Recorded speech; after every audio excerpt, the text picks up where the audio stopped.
নবী সাল্লাল্লাহু আলাইহি ওয়াসাল্লাম বলেছেন, মান তারাকা সালাতাম মুতাআম্মিদান ফাকাদ কাফারা। মান মানে যে কেউ, তারাকা মানে ছেড়ে দিল, ত্যাগ করলো, সালাতান মানে নামাজ, মুতাআম্মিদান মানে ইচ্ছাকৃতভাবে, ফাকাদ কাফারা সে ব্যক্তি কুফরি করলো। এই হাদিসটা কি আগে শুনেছেন? আলেম ওলামারা জানেন, কিন্তু আপনারা কি জানেন? মান তারাকা সালাতাম মুতাআম্মিদান ফাকাদ কাফার, যে ব্যক্তি ইচ্ছাকৃতভাবে বিনা ওজরে, কোনো ওজর নাই, ইচ্ছাকৃতভাবে নামাজ ছেড়ে দিল, ত্যাগ করলো, সে ব্যক্তি কুফরি করলো। এখন আপনি বলেন, কুফরি যে ব্যক্তি করে সে কি হয়? যদি আমরা ধরেও নেই সে মন থেকে নামাজ অস্বীকার করে না, অলসতা বশত পড়ে নাই, তারপরেও তো কাজটা ফাঁসেকি, তাই নয় কি? আচ্ছা, তো আজকের প্রথম নসিহত হচ্ছে 5 ওয়াক্ত নামাজ মৃত্যুর আগ পর্যন্ত কেউ ছাড়বেন না। আমার সাথে ওয়াদা করেন যে ইনশাআল্লাহ আগামী যতদিন বেঁচে থাকবো 5 ওয়াক্ত নামাজ জামাতে পড়ার চেষ্টা করব, যদি জামাত না পাই একা পড়ার চেষ্টা করব ইনশাআল্লাহ। আল্লাহ পাক তৌফিক দান করুন, আমিন। আজকে যদি এই কথাটাই শুধু বাসায় নিয়ে যেতে পারেন যে 5 ওয়াক্ত নামাজ আর জীবনে ছাড়বো না, আমাদের আজকের মাহফিল সফল। আর আজকে যদি অনেক কথাবার্তা হয় ওয়ার্ল্ড অ্যাফেয়ার্স নিয়ে, ইকোনমিক্স নিয়ে, শেষ জামানা নিয়ে, ঠিক আছে, আমাদের সমকালীন ফিতনাগুলো নিয়ে, কিন্তু দিন শেষে বাড়িতে যদি কিছু না নিয়ে যেতে পারেন তাহলে আলোচনায় এসে কোনো লাভ নাই। এই ছবি তোলাতুলি, ভিডিও করা, হ্যাঁ, স্লোগান দেয়া, আইওয়াজ শোডাউন করার মধ্যে কোনো ফায়দা নাই। ফায়দা কিসে? কদ আফলাহা মান যাক্কাহা। আল্লাহ পাক সূরা শামসের মধ্যে বলছেন, কদ আফলাহা, সে ব্যক্তি সফল হয়ে গেল। সে ব্যক্তি সফল হয়ে গেল মানে সে জান্নাতে চলে যাবে ইনশাআল্লাহ। কে? মান যাক্কাহা, যে ব্যক্তি তার নফসটাকে, তার এই যে কলব, এটাকে পরিশুদ্ধ করতে পেরেছে, সে ব্যক্তি সফল হয়ে গেল। ওয়াকাদ খাবা মান দাসাহা, আর যে ব্যক্তি তার নফসটাকে পরিশুদ্ধ করতে পারলো না, সে ব্যক্তি ধ্বংস হয়ে গেল। নফস কিভাবে পরিশুদ্ধ হবে এটা আমাদের আজকের আলোচনার টপিক। তার আগে আমরা বলি 5 ওয়াক্ত নামাজ ছাড়া নফস কখনো পরিশুদ্ধ হবে না। আজকে আমরা অনেক যদি আলোচনা করি, বাসায় কিছু নিয়ে যেতে না পারি, তাহলে আলোচনার কোনো লাভ নাই, কোনো ফায়দা নাই। মানুষকে দেখানো, তাকবীর দেয়া, এই যে আমাকে প্রোটোকল দিয়ে নিয়ে আসলেন, ঠিক আছে, ভালোবাসা ভালোবাসার জায়গায়, কিন্তু দিন শেষে যদি আমরা আল্লাহর সামনে আত্মসমর্পণ করতে ব্যর্থ হই, তাহলে এই মাহফিলগুলোর বরকত নষ্ট হয়ে যাবে। আমরা কি চাই যে মাহফিলের বরকত নষ্ট হয়ে যাক? আসরের জামাত আমরা আদায় করেছি, এই জামাত আমাদেরকে শৃঙ্খলা শিখিয়েছে, শেখায় নাই? একজন ইমাম লিড দিলেন নামাজে, আপনারা তাকে ফলো করলেন, তাই নয় কি? এটাই তো হচ্ছে মুসলিম উম্মার বৈশিষ্ট্য। মুসলিম উম্মাহ হবে শৃঙ্খলাবদ্ধ জাতি, যাদের প্রতিটা কাজ হবে সুশৃঙ্খল। আর আমাদের কাজগুলো কি এখন সুশৃঙ্খল? আমরা কিন্তু উশৃঙ্খল জীবনযাপন করি। দেখবেন ওই যে একটা হাদিস আছে শেষ জামানায়, যে নারী পুরুষের পোশাক পরবে, পুরুষ নারীর পোশাক পরবে। এই যে উশৃঙ্খলতা দেখেন না এখন শেষ জামানায়। আপনি দেখবেন এমন এক শ্রেণীর মেয়ে বের হয়েছে বাজারে, রাস্তাঘাটে, সমাজে, যারা কাপড় পরবে কিন্তু কাপড় পরেও নগ্ন থাকবে। এই কোনো হাদিস আমি বানিয়ে বলছি না, সবগুলো হাদিস সহি। এখন দলিল দিতে গেলে অনেক সময় চলে যাবে। তো উশৃঙ্খলতার যুগ, কাপড় পরে থাকাটা তাকওয়ার পোশাক, শালীনতা। আর এখনকার যুগটা চলছে কাপড় খোলার যুগ। কথা ঠিক না ঠিক বলেন? এখন মানুষ কাপড় খুলতে পারলে বেশি কমফোর্ট ফিল করে। আর আপনারা জানেন না, এই মহাবিশ্বে আমাদের পিতা এবং মাতা আদম এবং হাওয়া আলাইহিমুস সালাম, তাদেরকে সর্বপ্রথম কে নগ্ন করে দিয়েছিল? শয়তান। জানেন? ফালাম্মা যাকাশ শাজারা, যখন আমাদের পিতা মাতা ওই গাছের কাছে চলে গেলেন, কোন গাছ? যেটা আল্লাহ পাক বলেছিলেন ফালা তাকরাবা হাযিহিশ শাজারা। ওই গাছের কাছে যখন তারা চলে গেলেন, তার ফল খেয়ে ফেললেন, বাদাত লাহুমা সাওআতিহিমা, তাদের এই যে পোশাকটা, এই পোশাকটা খুলে পড়ে গিয়েছিল এবং লজ্জাস্থান উন্মুক্ত হয়ে গিয়েছিল। তো সর্বপ্রথম আমাদের পিতামাতাকে নগ্ন করে দিয়েছিল কে? ইবলিস। এখন যারা মুসলিমদের গা থেকে কাপড় খুলে ফেলতে চাচ্ছে, এরা তাহলে কার অনুসারী? দলিল কি পেয়েছেন? বানিয়ে বলি নাই, সূরা আরাফ পড়েন, পেয়ে যাবেন ইনশাআল্লাহ। কোন সূরা? সূরা আরাফ। প্রথম নসিহত প্রিয় ভাইরা, এই যুগটা হচ্ছে উশৃঙ্খলতার যুগ। এই যুগে মানুষ আল্লাহ পাকের হালালকে খুব কমই পরোয়া করে। আল্লাহর হালালকে মানুষ হারাম করে নিচ্ছে, আর আল্লাহর হারামকে মানুষ হালাল করে নিচ্ছে। আল্লাহ পাকের বিশাল একটা হারাম হচ্ছে সুদ বা রিবা, আর এখন আমাদের উপর রিবা হয়ে গেছে ওয়াজিব, নাউজুবিল্লাহ। একটা দেশ নাই যেটা সুদমুক্ত, একটা জেলা পাবেন না সুদমুক্ত, একটা গ্রাম থানা ইউনিয়ন পাবেন না সুদমুক্ত। নবীজি এই যুগের কথাই হয়তোবা বলেছেন, যে যুগে মানুষ সুদ থেকে বেঁচে থাকতে চাইলেও সুদের ছিটা ফোঁটা গিয়ে তার গায়ে লাগবে। মনে করেন আপনি একটা কনস্ট্রাকশন করেছেন, একটা সুদি প্রতিষ্ঠান থেকে লোন নিয়েছেন, এখন আপনি ওই কনস্ট্রাকশনটা ভাড়া দিয়েছেন, সেখানে মনে করেন আমি ভাড়া নিয়েছি, আমি আপনাকে মাসে মাসে ভাড়া প্রদান করছি, আপনি সেই ভাড়ার টাকাগুলো কালেক্ট করছেন, করে সেই প্রতিষ্ঠানের লোন শোধ করছেন। প্রত্যক্ষভাবে না হলেও আমি কিন্তু পরোক্ষভাবে সুদে হেল্প করছি। আমি বুঝাতে পারছি না মনে হয়। এর বাইরে 1% মানুষ এখন পৃথিবীতে নাই যে ব্যক্তি রিবা থেকে বাইরে, ইচ্ছাকৃত হোক অনিচ্ছাকৃত হোক। আর এই প্রসঙ্গ আসলে আমি 2-4টা কথা না বলে থাকতে পারি না। সেটা হলো নবী সাল্লাল্লাহু আলাইহি ওয়াসাল্লাম বলেছেন, রিবার 73টা শাখা আছে পাপের, তার মধ্যে সবচেয়ে নিচু শাখা হচ্ছে নিজের মাকে বিয়ে করা। সহিহ বুখারীর একটা বর্ণনা এসেছে, যে ব্যক্তি 1 দিরহাম সুদ খায়, দিরহাম কি? রৌপ্য মুদ্রা। কোথায় আছে? জাদুঘরে। কোথায় আছে? মার্কেটে আছে। রৌপ্য মুদ্রা দেখেছেন জীবনেও? স্বর্ণ মুদ্রা দেখেছেন? কোরআনে আছে, হাদিসে আছে, মার্কেটে নাই। কেন মার্কেটে নাই? কারণ পশ্চিমারা স্বর্ণ এবং রৌপ্য মুদ্রাকে হারাম করে দিয়েছে। পশ্চিমারা স্বর্ণ এবং রৌপ্য মুদ্রার ডিলিংসটাকে মার্কেট থেকে উঠিয়ে দিয়েছে। এই জন্য আপনি মার্কেটে গোল্ড কয়েন এবং সিলভার দিরহাম পাবেন না। কিন্তু আল্লাহর রাসূল সাল্লাল্লাহু আলাইহি ওয়াসাল্লামের যুগে এটা ছিল। এখন অনেক মানুষ দেখবেন বেদাত নিয়ে কথা বলে একদম ফেনা বের করে ফেলছে, অর্থনৈতিক সেকশনের বেদাত চোখে পড়ে নাই। এখন বলতে পারে এটা তো দুনিয়াবি বিষয়।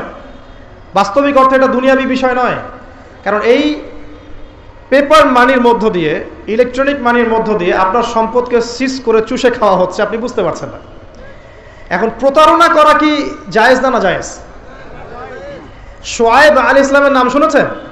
একটা কম ছিল মাদিয়ানে, শোয়েব আলাইহিস সালামের কম। এই কম সম্পর্কে আল্লাহ পাক যখনই কথা বলেছেন তখনই তাদের একটা দোষ উল্লেখ করেছেন। সেটা কি?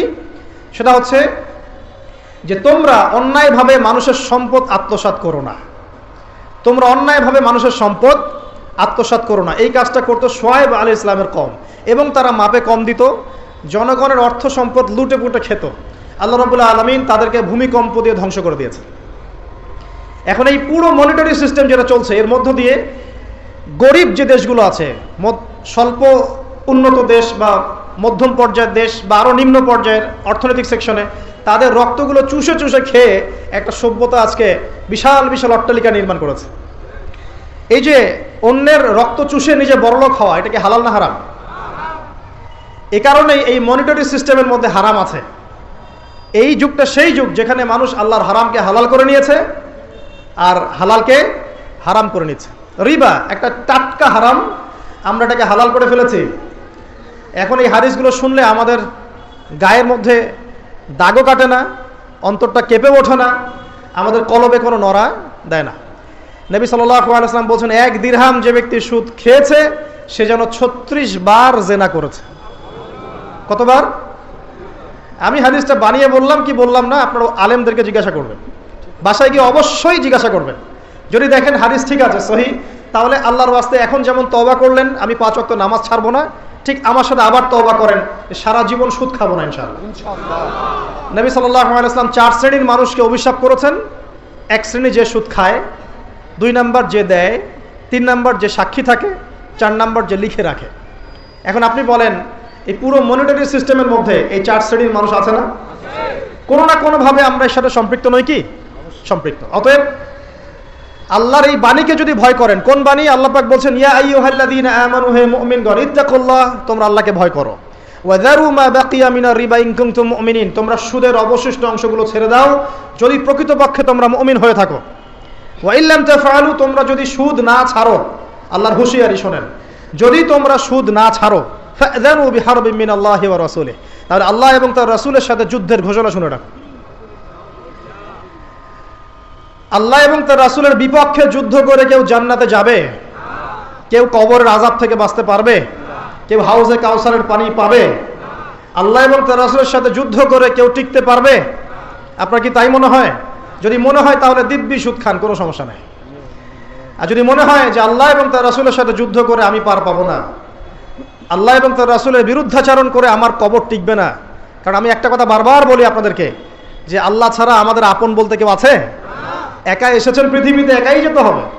আপনার খ্যাতি, আপনার অর্থনৈতিক খ্যাতি, অর্থের প্রতিপত্তি, আপনার ক্ষমতার দাপট, আপনার ধর্মীয় দাপট, কোনো কিছুই ফ্যান ফলোয়ার্স কেউ আপনার সাথে কবরে যাবে না।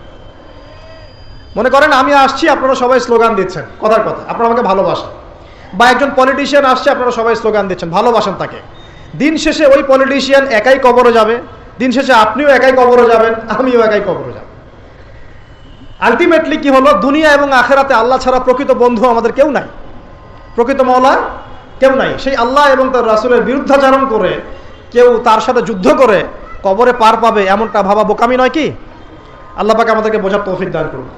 এটা সেই যুগ যে যুগে মানুষ আল্লাহর হারামগুলোকে হালাল করে নিচ্ছে। মাদকদ্রব্য হালাল না হারাম?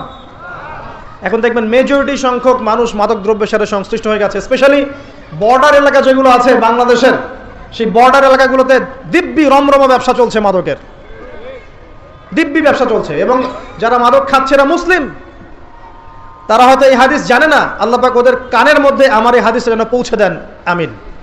নবী সাল্লাল্লাহু আলাইহি ওয়াসাল্লাম বলেছেন, আমি মেরাজের রাতে যখন গিয়েছি তখন এক শ্রেণীর মানুষকে দেখেছি, ওদেরকে শাস্তি দেওয়া হচ্ছে। কি শাস্তি? জাহান্নামীদের রক্ত এবং পুঁজ ওদেরকে খেতে দেওয়া হচ্ছে। জিবরাইল আলাইহিস সালামকে জিজ্ঞাসা করা হলো যে এরা কারা? তিনি বললেন, এরা আপনার উম্মতের সেই সব ব্যক্তি যারা মাদকদ্রব্য সেবন করত। আল্লাহ রাব্বুল আলামিন তার হাবিবের মাধ্যমে জানিয়েছেন, যখন কোনো মুসলিম মাদক সেবন করে বা কোনো ব্যক্তি মাদক সেবন করে তখন 40 দিন তার নামাজ কবুল হয় না। এরপর যদি সে তওবা করে তাহলে আল্লাহ পাক তার তওবা কবুল করবেন ইনশাআল্লাহ। যদি সে আবারও মাদক খায় তওবা করার পর, আবার 40 দিন তার নামাজ কবুল হবে না। যদি সে আবার তওবা করে আল্লাহ পাক আবার তাকে মাফ করে দিবেন। যদি সে আবারও মাদক খায় আবার 40 দিন তার নামাজ কবুল হবে না। তারপর যদি আবার তওবা করে আবার আল্লাহ তাকে মাফ করে দিবেন। এরপরেও যদি সে আবার মাদকদ্রব্য সেবন করে, নবী সাল্লাল্লাহু আলাইহি ওয়াসাল্লাম বলছেন তাকে আল্লাহ রাব্বুল আলামিন পরকালে মৃত্যুর পরে তিনাতুল খাবাল পান করাবেন। তিনাতুল খাবাল। জিজ্ঞাসা করা হল, ইয়া রাসূলুল্লাহ তিনাতুল খাবাল কি জিনিস? নবী সাল্লাল্লাহু আলাইহি ওয়াসাল্লাম উত্তর দিচ্ছেন, এটা হচ্ছে জাহান্নামীদের রক্ত, মাংস, এগুলো পুড়ে পচে যে রসটা বের হবে, এটা হচ্ছে তিনাতুল খাবাল। এই যে দুনিয়াতে যারা ওয়াইন খাচ্ছে, শ্যাম্পেইন, ওয়াইন, বিয়ার, তারপরে যে কি ভোদকা, হ্যাঁ, গাঁজা, হেরোইন, ফেন্সিডিল, ইয়াবা, একটা বিষয় শোনেন, কি কারণে আপনি সেখানে যাচ্ছেন? হতাশা, অথবা সঙ্গদোষ, অথবা পারিবারিক চাপ, অথবা যে গার্লফ্রেন্ড ছেড়ে চলে গেছে, এই তো বিষয়গুলো। কি কারণে মানুষ মাদকের কাছে যায়, কেন যায়, কারণটা কি? আমরা যখন ফিলোসফি পড়তাম তখন একটা তত্ত্ব পড়ানো হয়েছে আমাদেরকে। তত্ত্বটার নাম হচ্ছে কার্যকারণ তত্ত্ব। মানে প্রত্যেকটা কাজের পিছনে একটা কারণ থাকে, ঠিক আছে? এই যে মুসলিমরা নামাজ পড়ে কেন? আল্লাহর জন্য। মুসলিমরা জাকাত দিবে কেন? আল্লাহকে সন্তুষ্ট করার জন্য। মুসলিমরা প্রতিটা কাজ কেন করে? পরকালের স্বার্থে। পরকালের স্বার্থ নাই, আমি নাই। যে কাজে পরকালের স্বার্থ নাই সে কাজে মুসলিমরা নাই। তাই প্রতিটা কাজের পিছনে একটা কারণ থাকে। দেখবেন কেন সে সুদ খাচ্ছে? তার পরিবারের স্বার্থে। কেন সে ঘুষ নিল? তার ছেলে মেয়ের উন্নয়নের জন্যে। কেন সে দুর্নীতি করছে? বিকজ সম্পত্তি অর্জন করে সে তার ভবিষ্যৎ প্রজন্মকে সিকিউর করতে চায়। কেন সে মাদক খেলো? ওই যে গার্লফ্রেন্ড ছেড়ে চলে গেছে তাই। কেন মাদক খেলো? ওই যে এক বন্ধু মাদক খায়, সে ডাকছে, আয় একটা টান দে, সঙ্গদোষ। কেন সে মাদক খেলো? পরিবারের চাপ, হতাশা। কেন মাদক খাচ্ছে? চাকরি পায় না, বেকার, মাদক খাচ্ছে। মানে মেন্টাল চাপগুলো নিতে পারছে না, সে মাদক খাচ্ছে। সবচেয়ে বেশি মানসিক চাপ কাদের উপর আসে জানেন? 1 নম্বর নবীগণের উপরে, 2 নম্বর আল্লাহর সৎ বান্দাদের উপরে, তারপর যার ঈমান যত উঁচু তার উপর মানসিক চাপ তত বেশি আসে। এখন যদি মানসিক চাপের সলিউশন মাদকই হবে তাহলে তো আমাদেরই মাদক খাওয়া দরকার ছিল, নাউজুবিল্লাহ। কারণ আমরা যে পরিমাণ মানসিক চাপ ফেস করি তা চিন্তাই করতে পারবেন না। যে যত বড় দায়িত্বশীল, যারা পলিটিশিয়ান, ওদেরকে জিজ্ঞাসা করবে তারা কি পরিমাণ মানসিক চাপ নিয়ে ঘোরে। আপনার কাছে মনে হচ্ছে যে একটা ক্ষমতা পেয়েছেন, খুব মানে উনি অনেক বড় ক্ষমতাধর, উনি অনেক ভালো আছেন, উনি মোটেই ভালো নাই। ওনাকে জিজ্ঞাসা করেন, উনি মোটেই ভালো নাই। এই মানুষের যে পেরেশানি, যে চাপ, এগুলো নিতে নিতে তার স্ট্রোক হয়ে যাচ্ছে, হার্ট স্ট্রোক হচ্ছে, ডায়াবেটিস হচ্ছে, হাই ব্লাড প্রেশার, ইসিজি করো, দেখবেন। এ কারণে মানসিক চাপটা রিলিজ করতে হবে, তাই তো? এই মানসিক চাপ রিলিজ করতে গেলে মাদকই সলিউশন নয়। সলিউশনটা কি? এই যে আমার হাতে এখানে আছে একটা কোরআন। মানসিক চাপ থেকে আপনাকে মুক্তি দিবে আল কোরআনুল কারীম, আর কিচ্ছু না। আরেকটা বিষয় কোরআনের সাথে, সেটা হলো প্রথমে বলেছি 5 ওয়াক্ত নামাজ। আপনি ওযু করে সুন্দর করে 5 ওয়াক্ত নামাজ জামাতে পড়বেন, ডেইলি 1 ঘন্টা করে কোরআন তেলাওয়াত করবেন, সময় পেলে একটু হাদিস পড়বেন, 2-4 টাকা দান সদকা করবেন, ভালো কাজের সাথে থাকবেন, অন্যায় কাজে যাবেন না, ইসলামকে এগিয়ে নেওয়ার জন্য আমর বিল মারুফ নাহি আনিল মুনকারের কাজ করবেন। আপনার তো সুখী কোনো মানুষ পৃথিবীতে নাই। ওই সুখ যদি ওই যে বুশরা জানতে পারতো না, তাহলে আপনার কলিজার মধ্যে পারমাণবিক বোম মেরে দিত। কথা বুঝতে পারেন নাই? পশ্চিমারা যদি জানতে পারতো যে মুসলিমরা কত শান্তিতে থাকে এসব কাজ করার পরে, তাহলে আমাদের অন্তরের মধ্যে পারমাণবিক বোম মেরে ধ্বংস করে ফেলতো। ওরা তো আমাদের সুখ দেখতে পারে না, পারে? প্রকৃতপক্ষে এরা বিশ্বের কোনো ধার্মিক মানুষের সুখই দেখতে পারে না। এরা শুধু মুসলিমদের শত্রু নয়, বরং ধর্মের শত্রু। যারাই ধর্মকে বুকে আগলে রেখে পালন করতে চায়, হোক সে সনাতন ধর্ম বা আমাদের হিন্দু ভাইরা বা খ্রিস্টানিজম বা বুদ্ধিজম, হ্যাঁ, বা মুসলিম আমরা যারা আছি, যারা ধর্মতাত্ত্বিক চিন্তা করে এবং প্রত্যেকেই যদি যার যার ধর্ম ঠিকঠাক মতো পালন করে, সমাজে কিন্তু ফিতনা থাকার কথা নয়। কারণ প্রত্যেকটা ধর্মের মধ্যেই ভালো কাজের কথাই কিন্তু বলা হচ্ছে। তো যারা ধার্মিক, এদের বিরুদ্ধে তারা লেগে পড়ে এবং তারা চায় সারা বিশ্বের মধ্যে ফাসাদ সৃষ্টি করতে। কাদের খাসলত সারা বিশ্বে ফাসাদ সৃষ্টি করা? বলতে পারবেন? আপনাকে আমি দেখাচ্ছি, সূরা কাহাফ খুলে দেখেন। যুলকারনাইন একজন বাদশাহ, তিনি মাশরিক মাগরিব সব জয় করেছেন, মানে পূর্ব পশ্চিম পুরোটাই তার রাজত্ব। এত দাপট ছিল সেই বাদশার যে যেদিক দিয়ে যাবে সেনাবাহিনী নিয়ে সেদিকটাই জয় করে ফেলবে। সুবহানাল্লাহ। এবং তিনি উদ্ধত অহংকারী ছিলেন না, তিনি আল্লাহর অনুগত বান্দা ছিলেন। একটা কওমের মধ্যে গেলেন, সেই কওমটা ছিল পাহাড়ের মাঝখানে, 2 পাহাড়ের মাঝখানে। এখন ওই কওম তাকে বলছে, ইয়া যুলকারনাইন, হে যুলকারনাইন, ইন্না ইয়াজুজ ওয়া মাজুজ মুফসিদুনা ফিল আরদ। ভালো করে বোঝেন, হে যুলকারনাইন, নিশ্চয়ই ইয়াজুজ আর মাজুজ এই 2 শ্রেণীর মাখলুক, তারা পৃথিবীতে ফাসাদ সৃষ্টি করে বেড়াচ্ছে। কি করছে?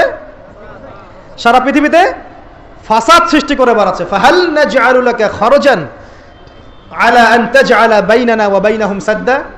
হে যুলকারনাইন, আমরা কি আপনাকে ট্যাক্স দিব, কর দিব, যে আপনি ওদের আর আমাদের মাঝখানে একটা প্রাচীর নির্মাণ করে দিবেন, যে ওরা আমাদের কাছে আর আসতে পারবে না?